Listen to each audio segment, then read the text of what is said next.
A Canadian woman accused of spying at NATO appeared in a Belgian court today. The suspect, who worked as an intern, was arrested Friday and is accused of espionage and participating in a criminal organization. The CBC's Megan Fitzpatrick joins us now live from Ottawa. So Megan, what can you tell us? Yeah, so as you mentioned, she was arrested on Friday. Now this court appearance comes a couple days after that. The court hearing was held in a town not too far away from the city where she was arrested, the city of Mons.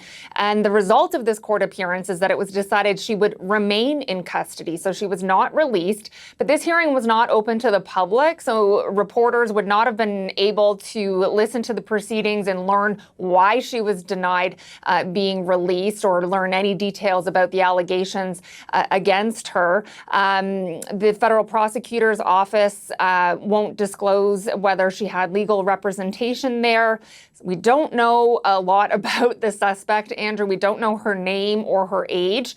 The prosecutor's office told me they don't release suspects' identities in order to respect the presumption of innocence. They said sometimes they release people's initials, but in this specific case, it was decided not to. What we do know about the suspect is that she is a Canadian citizen of Chinese origin, is what the federal prosecutor's office said in a press release they put out over the weekend. And we know that she was working as an intern at what's called SHAPE. That stands for the Supreme Headquarters Allied Powers of Europe. This is sort of the military command center of NATO. It's not located in Brussels. It is in the city of Mons. So they describe her as an intern at SHAPE. Not clear what her role there was exactly or how long she had worked there.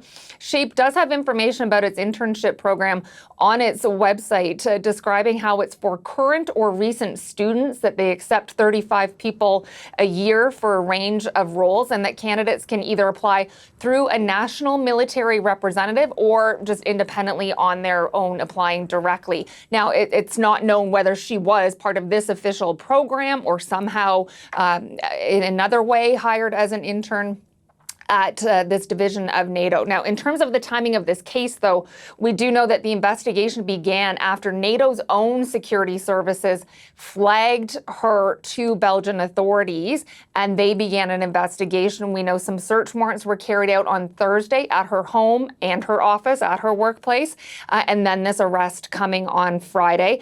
And right now, what the federal prosecutor's office is saying is that she is facing charges and is being accused of spying on behalf of a third country and of being a member of a criminal organization. But Andrew, they have not said which country and which organization. And the Minister for Public Safety has commented on this case. What has he said so far? Yeah, Gary Anandasangri had an unrelated event yesterday and was asked a couple questions about this by reporters there.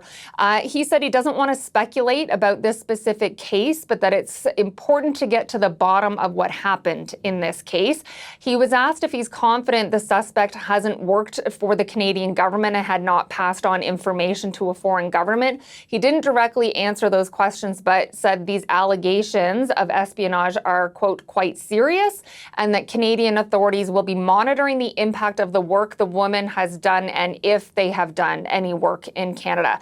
I asked his office some follow-up questions today to confirm whether she has worked for the Canadian government at any point, among other questions, like whether her role with NATO was in any way affiliated with Canada, whether the Canadian government has been briefed by NATO authorities or Belgian authorities when the woman last lived in Canada.